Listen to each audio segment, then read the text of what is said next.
Bonsoir les victorieux, j'espère que vous allez bien. Aujourd'hui c'est dimanche, disons que la journée de dimanche se termine et je suis très heureuse de vous retrouver pour ce 6e épisode de Cause avec Lady Elda.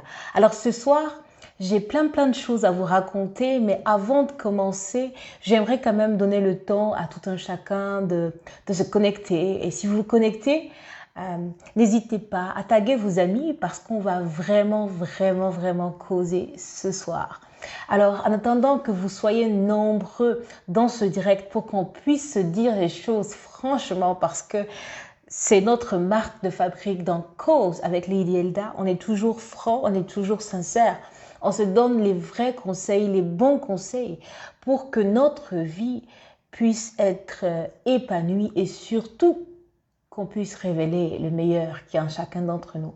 Alors, en tout cas, je suis très heureuse. Ça a été une semaine assez chargée, tellement chargée que je n'ai pas pu causer avec vous jeudi. Ça m'a fait beaucoup de peine, mais c'est vraiment avec grand plaisir que ce soir, je vous retrouve à une heure décalée, c'est vrai, mais je tenais coûte que coûte que dans cette semaine, on ait au moins notre petit temps de causerie, qu'on se dise des choses intéressantes et qu'on se donne de bons conseils. Alors, merci à ceux qui sont déjà connectés. Vous savez, notre habitude, hein, il faut bien qu'on commence par notre musique introductive. Et ceux qui sont là, écrivez dans le chat. Vous savez que Facebook ne me permet pas de voir qui est là tant que vous n'écrivez pas. Donc, écrivez-moi un bonsoir, faites-moi des coucous, dites quelque chose. Dites que vous êtes là. Et là, je pourrais vraiment vous saluer en direct. Merci en tout cas à tous ceux qui prennent le temps de venir se connecter et de causer avec Lady Elda. Alors, c'est vrai qu'on a cette culture de causer entre nous, entre amis, en famille. Et surtout, quand c'est le week-end, quand c'est la fin de semaine, on se donne ce temps de récréation pour faire sortir ce qu'on a peut-être gardé au fond de nous toute la semaine. Et avec ces personnes avec lesquelles on cause, on a l'occasion de se libérer, de sortir toutes ces choses-là qui étaient enfouies depuis très longtemps. Alors, c'est vraiment la raison pour laquelle j'ai voulu que ce direct que nous avons chaque jeudi, chaque dimanche, soit calqué sur le principe de la causerie. Vous savez, il y a tellement de vidéos aujourd'hui, il y a tellement de directs, il y a tellement de personnes qui sont, disons, dans ce processus hein, de donner des conseils, de faire des astuces par des vidéos. Mais moi, j'ai voulu que ça soit une causerie parce que je pense que nous tous, nous avons de l'expérience. Chacun a vécu quelque chose que moi, par exemple, je n'ai pas forcément vécu. Donc, j'attends dans ces moments-là qu'il y ait de votre part vraiment des commentaires, des ajouts et tout ça. Alors, merci à Ezekiel Prosper Noali d'être avec nous ce soir. Comme je le disais, écrivez dans le chat, faites des coucous pour que je puisse voir qui est là. Alors, ceci dit, en attendant que les autres encore nous rejoignent, je vais mettre notre musique du jour. Je vous ai dit, il y a nos petites habitudes, on ne peut pas, on ne peut pas commencer sans la musique. Alors aujourd'hui, je vais vous proposer une des chansons de mon artiste préféré. Voilà. Comme ça, vous saurez quel est l'artiste préféré de Lady Elda. Mon artiste préféré, eh bien, elle s'appelle Nana Lukezo. C'est une chanteuse gospel. Elle est très talentueuse. Elle a une voix qui m'épate depuis des années. Je la suis. Et même au-delà de sa carrière musicale, elle a eu une vie remplie de combats. Et même, en tout cas, pour ceux qui suivent son actualité, voilà une dame qui a eu un accident des plus terribles, qui l'avait clouée au lit pendant des années sans qu'elle puisse même pouvoir lever le petit doigt. Et ensuite, vraiment, par la grâce de Dieu, elle a pu se relever. Aujourd'hui, elle continue de faire beaucoup de choses à travers le monde. Moi, voilà, c'est mon artiste préféré. Je m'arrête là pour ne pas dire plus que ça. Alors, aujourd'hui, je vous propose une chanson elle a composée et vous verrez qu'il y aura un lien direct. Il y a toujours un lien avec ce dont on va parler ce soir. Alors, on y va pour le titre « Laisse-moi te raconter » de Nana Lukezo. Je vous souhaite une bonne écoute. Allez.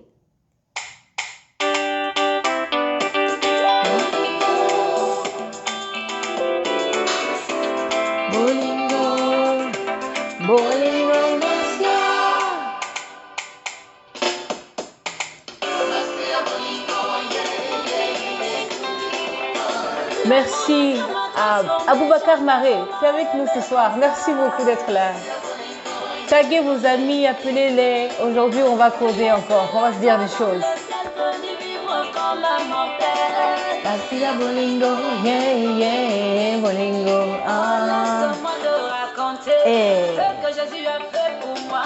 Laisse-moi te raconter pourquoi je le chante. Laisse-moi te raconter. Comment je l'ai rencontré.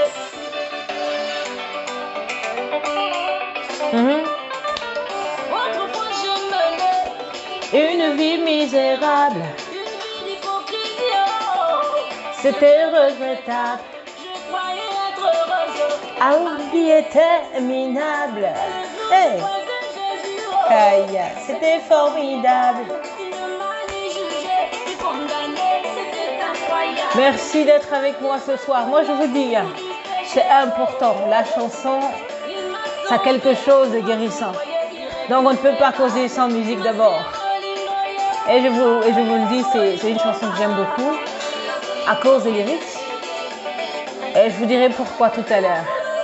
Pour l'instant, on écoute, on esquisse des pas de danse depuis nos maisons respectives ou depuis, en tout cas, l'endroit où on se trouve actuellement.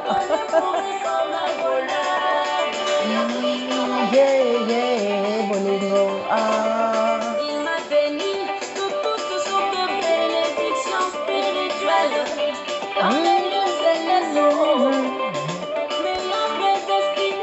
Ça là, c'est parce que je suis assise. Hein. Si vous me mettez cette musique là quelque part et je suis debout, en tout cas, vous risquez de voir ce que vous n'avez jamais vu encore. Une démonstration extraordinaire. On dit que quand on est assis, tout le monde fait danser. C'est quand on dit de se lever là que le problème survient. Donc je vais seulement m'asseoir et puis prétendre que je sais bien danser.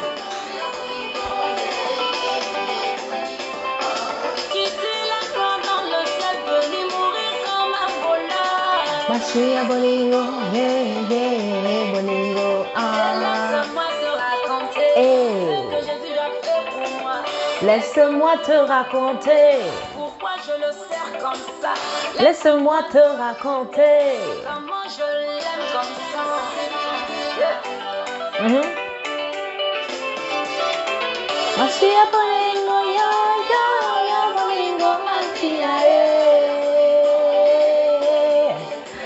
Non, cette chanson, j'ai vraiment aimé. Massia bolingo, yeah, yeah, bolingo, ah.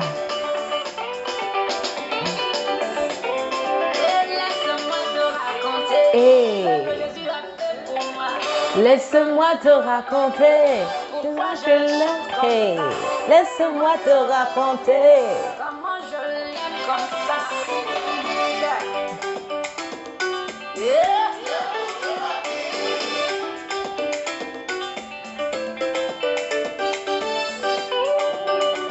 Ça, c'est la partie de la musique où on ne chante plus. Il faut danser seulement. On esquisse les pas. Merci en tout cas à tous ceux qui ont accepté de me rejoindre ce soir pour causer et surtout pour parler d'un thème intéressant. Je l'ai trouvé intéressant parce que on va se dire vraiment des choses souvent qui ne sont pas de ce qu'on a l'habitude en tout cas de dire dans le public ou de dire en tout cas devant un grand public. Mais nous on va se dire les choses parce que on veut un avenir meilleur. Voilà. Donc c'est fini pour cette chanson que je vous ai proposée. Merci à Dimitri Wenpanyagade-Tietega de nous rejoindre. Merci à tous ceux-là qui sont connectés. Comme je le disais, c'est avec grand plaisir que je vous retrouve ce soir dans Cause avec Lady Hilda. 6e épisode, on avance quand même. Hein. On est déjà à la 6e rencontre officielle de cette nouvelle aventure. Comme je vous l'ai dit, j'ai envie de causer avec vous. J'ai envie qu'on discute comme quand on le fait avec des amis, qu'on partage des choses qui nous sont essentielles. Elles sont simples, mais elles nous aident à nous sentir mieux. Alors, n'hésitez pas à tout au long de cette causerie de faire vos ajouts, vos commentaires, poser des questions. Et même si vous avez des thèmes à proposer, n'hésitez pas. Alors aujourd'hui, j'ai décidé de vous parler du thème qui s'intitule comme suite. Faire le point de sa vie est important parce que ça va nous aider à pouvoir nous dessiner un avenir meilleur. Disons que je l'ai reformulé comme ça. Si vous voulez la formulation exacte, vous irez certainement dans la description de ce direct. Faire le point de sa vie est essentiel. C'est important pour même envisager un avenir meilleur, pour même envisager quelque chose de mieux. Vous voyez que je vous ai proposé aujourd'hui la chanson « Laisse-moi te raconter » de Nana Lukeso. Je dis toujours que les chansons que je choisis, c'est vrai que d'abord c'est parce que je les aime beaucoup, mais ensuite c'est parce qu'elles véhiculent un message important sur lequel on peut quand même s'entretenir. Alors, « Laisse-moi te raconter » de Nana Lukeso, dans une partie en fait de ses lyrics, elle dit ceci. Avant que je rencontre effectivement celui-là même qui a sauvé ma vie, je me rappelle que je menais une vie qui n'était pas vraiment intéressante. Une vie qu'elle a même qualifiée de minable, une vie sans but, etc., etc., en disant que même les gens en me regardant se disaient que ça n'allait pas aller, que c'était grave. Et tout ça me fait penser à bon nombre de personnes qui, dans leur quotidien aussi, rencontrent ces difficultés. Ils ne veulent pas penser à leur passé parce que c'est un passé qui n'était pas si intéressant. Ou ces personnes qui veulent vivre au jour le jour en disant de toute façon, je n'ai pas à m'inquiéter, je n'ai pas à planifier quoi que ce soit, je reçois les choses comme elles viennent. Je pense que chaque jour, effectivement, suffira à sa peine. Moi, je n'ai pas besoin de planifier quoi que ce soit. Ce qui vient, vient. Pour ne pas dire que ça sort comme ça sort. Mais dans tous les cas, ce soir, j'aimerais vous montrer ou vous dire que c'est important de faire le point de sa vie. Faire le point de sa vie, c'est quoi? Faire le point de sa vie, c'est premièrement se rappeler ce qui a fait notre expérience, qu'elle soit professionnelle, personnelle, sociale, que dirais-je, tout ce qu'on a pu faire ou tout ce que dans notre quotidien, on a eu à gérer. Alors, je ne sais pas ce qui rentre dans mon œil, mais en tout cas, ça me fait faire ça. J'espère pouvoir avoir toujours la possibilité de vous regarder en face. Dans tous les cas, ça ne va pas m'empêcher de continuer à parler. Alors donc, je disais que beaucoup de gens préfèrent vivre comme s'il n'y avait pas de lendemain. On dit qu'on ne vit qu'une fois. Je vois un peu ces slogans-là. On ne vit qu'une fois. Il faut profiter à fond. Tout ça. Merci à Esther Tago qui vient d'arriver et qui a appelé ses copines. Ça, là, c'est ce qu'il faut faire. Merci donc d'être avec moi ce soir. Donc, je dis qu'il y a des gens comme ça qui se disent qu'on n'a vraiment pas besoin de se fatiguer pour planifier sa vie. Dans tous les cas, voilà, demain, si encore demain, je vais vivre, je profite à fond et puis je fais des choses. D'autres aussi, lorsqu'ils arrivent à un certain moment, ils disent non, je n'ai pas envie de regarder en arrière, je n'ai pas envie de voir ce que j'ai fait. De toute façon, ce que j'ai fait, ce qui est passé est passé. Je ne vous dis pas d'être accroché à votre passé. Mais ce soir, j'aimerais à travers ce thème qui dit faire le point de sa vie est essentiel pour même nous permettre d'envisager un avenir meilleur. Qu'est-ce qui fait que vous êtes vous aujourd'hui? Qu'avez-vous fait dans votre vie? Qu'avez-vous réalisé? Et même, qu'est-ce que vous avez fait qui n'a pas marché? Je vous ai dit que je serai franche avec vous, sincère. On ne va pas seulement caresser dans le sens du poil, on va se dire les vraies vérités. Les VV. Faire le point de sa vie, c'est s'arrêter un moment, regarder avec beaucoup plus d'objectivité ce que nous sommes arrivés à faire de notre vie. Que ce soit des épisodes heureux, malheureux, excellents ou pas du tout intéressants, qu'est-ce que nous avons fait de notre vie?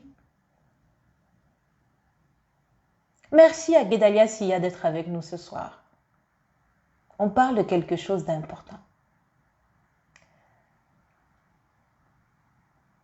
Il y a beaucoup de gens qui essaient de raconter leur vie d'une manière ou d'une autre. Je vous donne un exemple.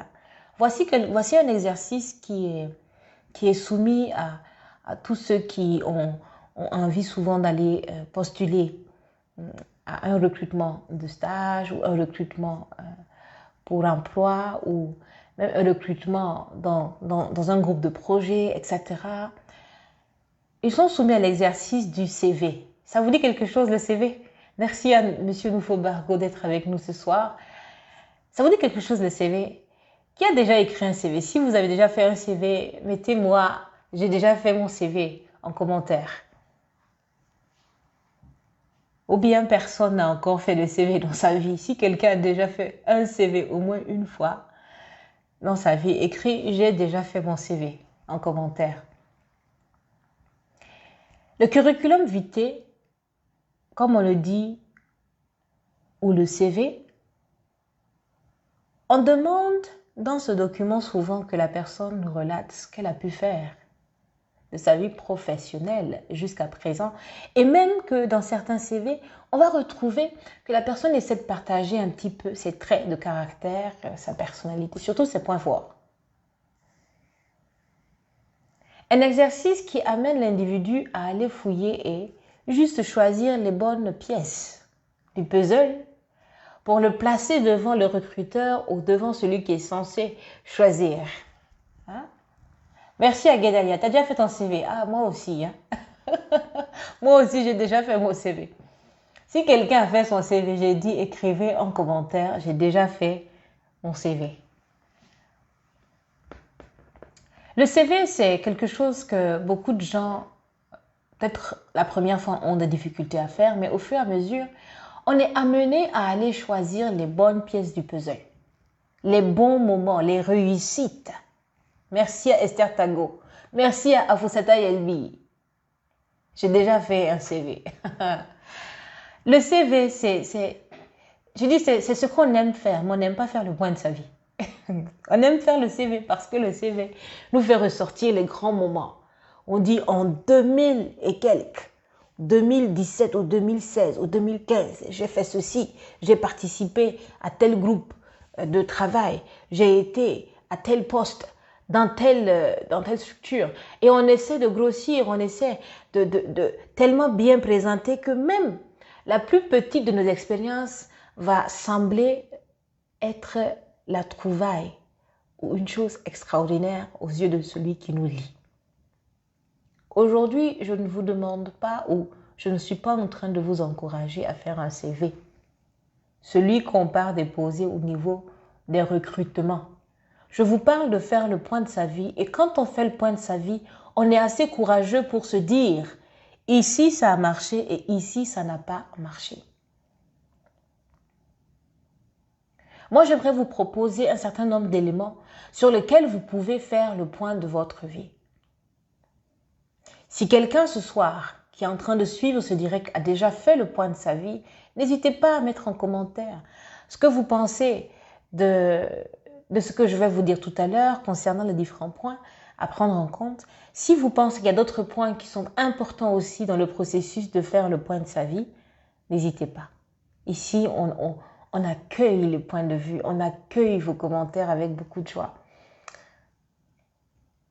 Avant de faire un petit peu l'historique de ce qu'on a fait, parce que c'est quand j'explique ça comme ça, on a l'impression que je veux dire, allez, il faut aller regarder depuis que tu es né, jusqu'à la seconde où tu es en train de suivre ce direct, qu'est-ce que tu as fait de ta vie. Alors, il faut être réaliste. On ne peut pas se rappeler des moindres détails, à la moindre minute, de tout ce qui a été fait. Et bon, on n'ira pas jusqu'à même ce qu'on a mangé. Mais, il faut commencer à repenser à partir du moment où on a été conscient. On a été conscient que nous aussi, nous sommes une personne humaine vivant en société, capable de faire des choix. Je considère que les choix qui ont été faits pour vous pendant que vous n'étiez pas conscient de vous-même, de votre personnalité, sont souvent des choses qui arrivent. Je les appelle des événements de la vie. D'accord?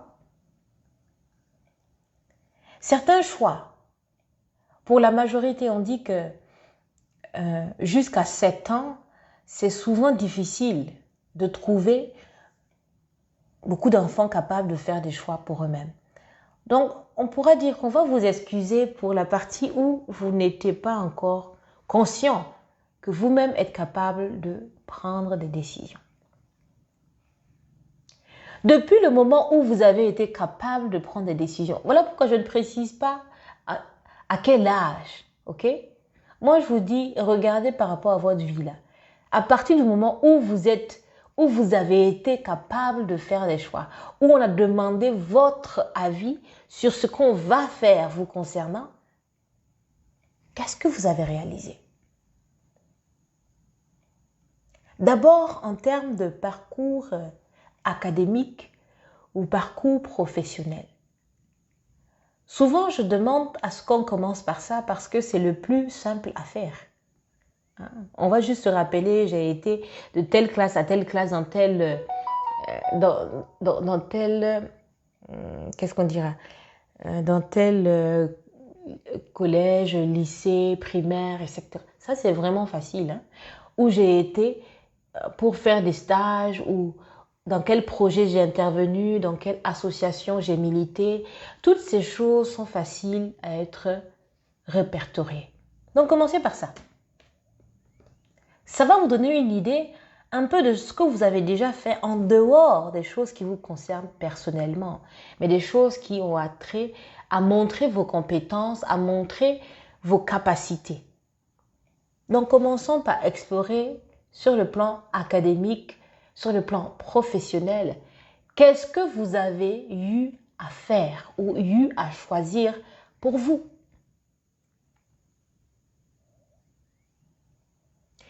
Deuxième point,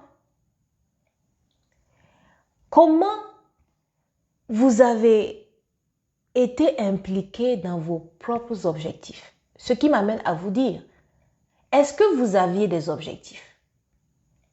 Je ne parle pas des objectifs que vous avez exactement maintenant, à l'instant T où je suis en train de vous parler.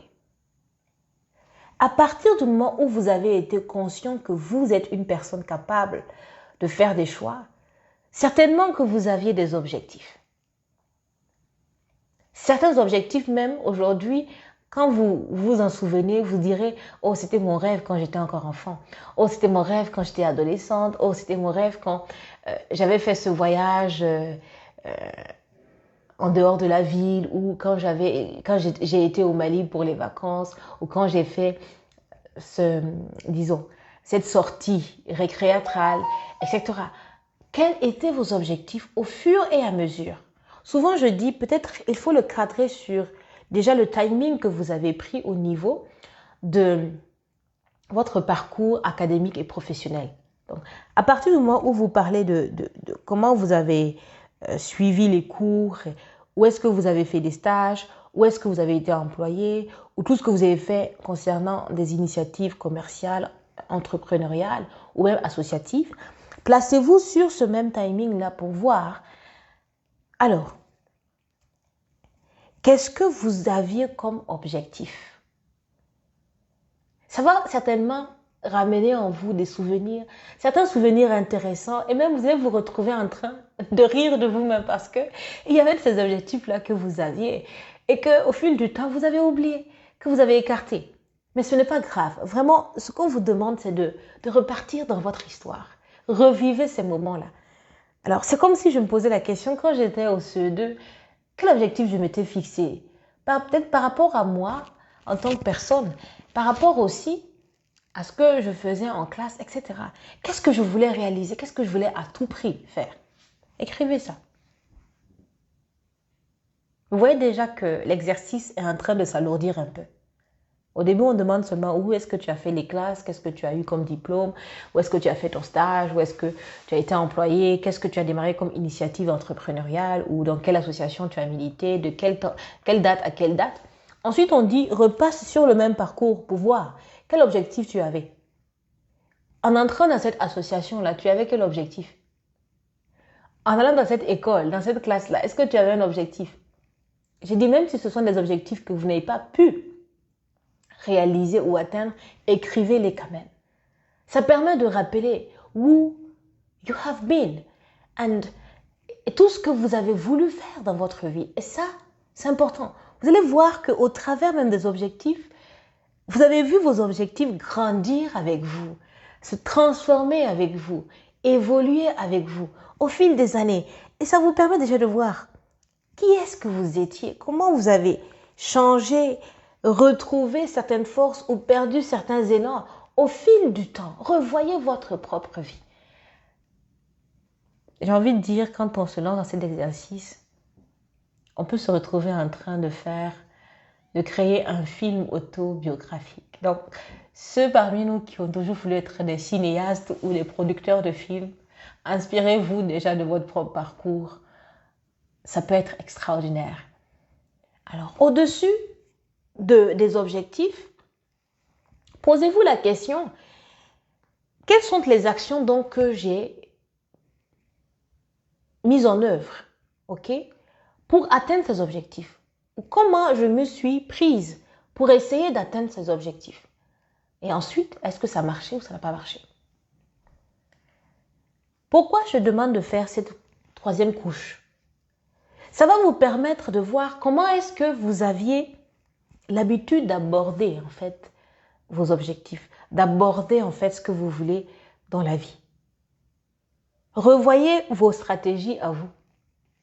Comment vous étiez en train de penser à cet âge pour faire des actions, pour atteindre votre objectif, et quelques années plus tard, qu'est-ce que vous aviez pensé faire pour atteindre tel autre objectif? Est-ce que ça a marché? Est-ce que ça n'a pas marché? C'est vous qui devez définir cela pendant que vous faites le point de votre vie. Ces trois couches sont importantes. Et au-dessus d'elles, j'ai envie donc qu'à partir de ce que vous aurez constaté, quand vous allez regarder toutes ces choses, posez-vous la question. Dans chacun des moments où j'ai eu des objectifs à moi, dans chacun de ces moments où j'ai développé des stratégies pour pouvoir atteindre ces objectifs, quelle était réellement la mission qui était derrière? C'est-à-dire, c'était quoi exactement que je voulais à tout prix accomplir? Ça, ce n'est plus en fait une question d'objectif. Vous comprenez? Les objectifs peuvent être en fait multiples, spécifiques. Ici, c'est pour dire, quand je regarde cette partie de mon enfance, tous ces objectifs que je m'étais fixés, les stratégies que j'ai essayé de mettre en œuvre pour atteindre ces objectifs-là, en fait, c'est quoi que je cherchais au fond? Je voulais faire quoi, en fait? Si je mets tout ça ensemble, que ce soit l'académique, que ce soit les objectifs, que ce soit les stratégies, je voulais quoi? C'était quoi ma mission? D'accord? Vous verrez que dans la plupart des cas, il y aura une ressemblance entre les différentes missions dans les différentes parties de votre vie. Je suis en train de vous conduire vers quelque part et vous allez voir que on va revenir tout doucement à la gare. Au-delà de ces missions-là, posez-vous la question, mais qu'est-ce que vous aimiez le plus dans ces missions-là? C'est-à-dire, à ces moments précis de votre vie, quand vous souhaitiez atteindre ces objectifs, quand vous avez développé cette stratégie, quand vous êtes senti investi d'une certaine mission, qu'est-ce que vous aimiez faire le plus? Qu'est-ce que vous aimiez faire le plus? Quelle est la chose qui vous captait le plus dans cette mission-là? On est en train d'aller quelque part. Pour ceux qui ont suivi ma toute première vidéo, vous voyez que je suis en train de vous amener quelque part. La gare n'est pas loin. Ensuite, regardez encore dans ce que vous aimiez faire.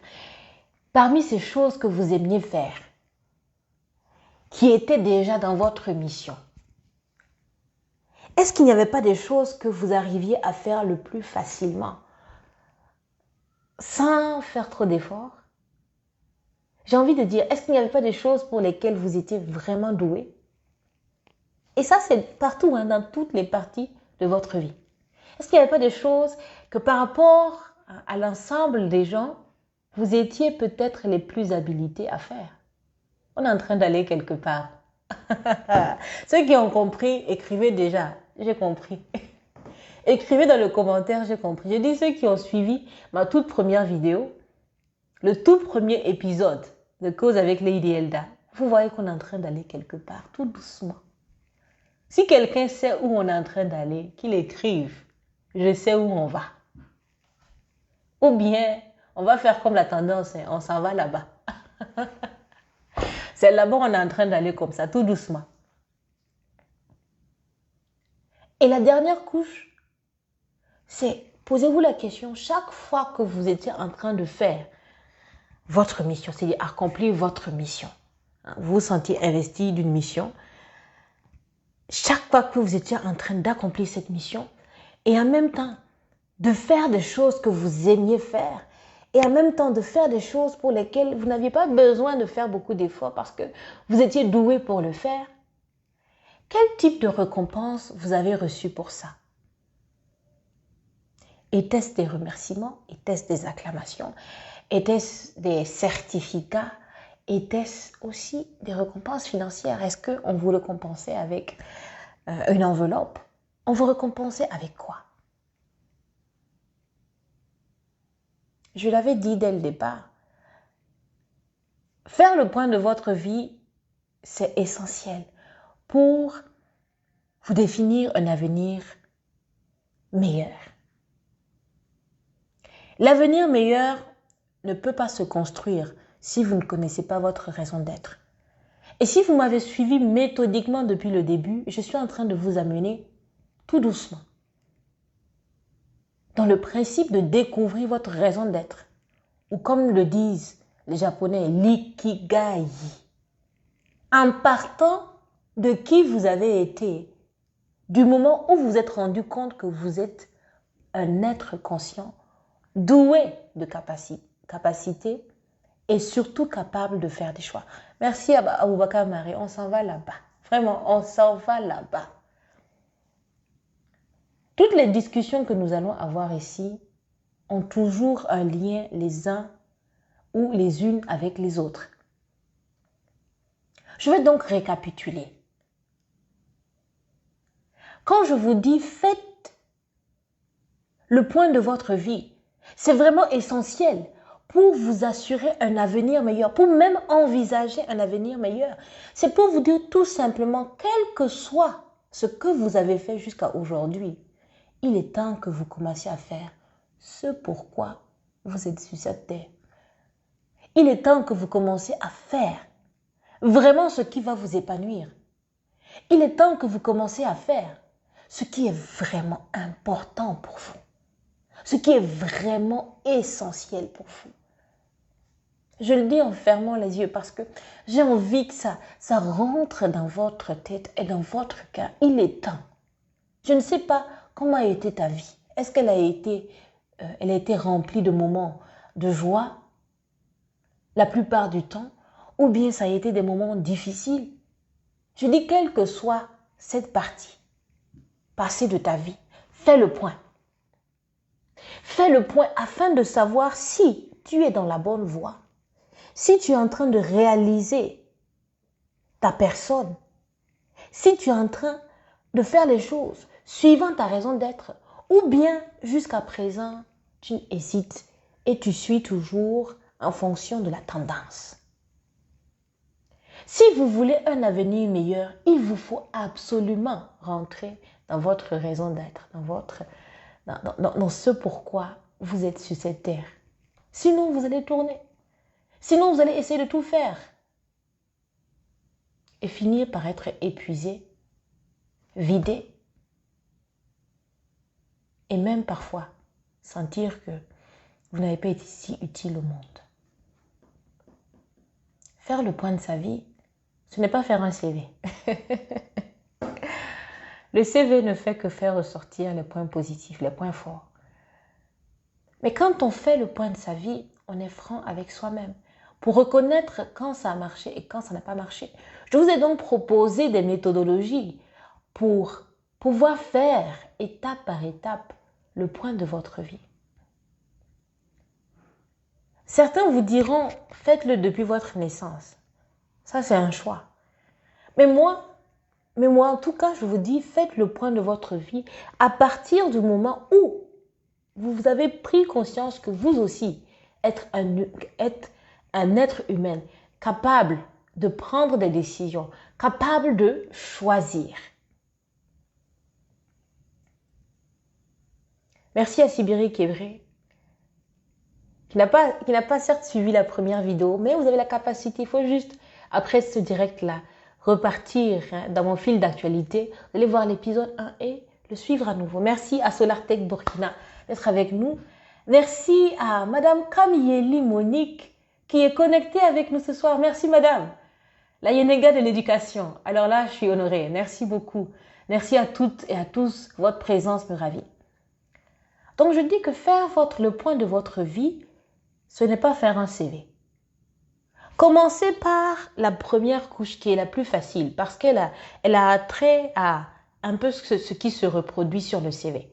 Donc si vous avez déjà une idée de ce que c'est que le CV, ça vous permet facilement de faire la première couche.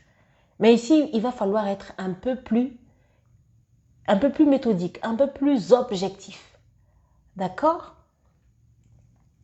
Qu'est-ce que vous avez fait en termes d'études, en termes d'implication dans les associations? Quelles sont les associations dans lesquelles vous avez milité? Quelles ont été vos expériences professionnelles? Est-ce que vous avez fait des stages? Est-ce que vous avez été employé quelque part? Retracez cette partie de votre histoire-là à partir du moment où vous avez été conscient que vous êtes une personne à part entière capable de faire des choix. Essayez de mettre le plus d'informations possible. Ne dites pas seulement j'ai fait du CP1 au CE2 de telle année à telle année. Peut-être dites dans telle école. À la fin de cette classe, j'ai eu tel certificat. Faites cette première couche-là. Même si vous avez redoublé des classes, dites que vous avez redoublé des classes. On n'est pas en train de se caresser dans le sens du poil. Ici, je dis qu'il faut être franc. Il faut reconnaître les parties bonnes et les parties mauvaises. Vous avez fait une année blanche, il faut écrire. Moi, par exemple, je vous dis, j'ai fait une année blanche. Je n'ai pas honte de le dire. Pour ceux qui connaissent un peu mon parcours, qui savent que j'ai été bonne élève la plupart du temps, je ne cache pas le fait que j'ai fait une année blanche. Je ne cache pas le fait qu'il y a eu des années où il a fallu reprendre certaines matières. Non, il n'y a pas besoin de cacher. C'est vous, c'est votre histoire. Faites cette première couche. Qui est-ce que j'ai été en termes académiques, en termes associatifs, en termes professionnels, donc stage, emploi? Qu'est-ce que j'ai fait? Deuxième couche, pendant tous ces moments que je viens de citer là, quels ont été mes objectifs? Voilà pourquoi j'ai dit de commencer au moment où vous étiez conscient que vous êtes une personne à part entière capable de faire des choix. Parce qu'en ce moment-là, ce seraient vos propres objectifs. Ou disons quand même vos objectifs à 60-70%. Jusqu'à un certain âge quand même, on reste un petit peu influencé par notre entourage. Mais quels étaient quand même vos objectifs? Qu'est-ce que vous souhaitiez réaliser? Troisième couche, pour chacun de ces objectifs-là, qu'est-ce que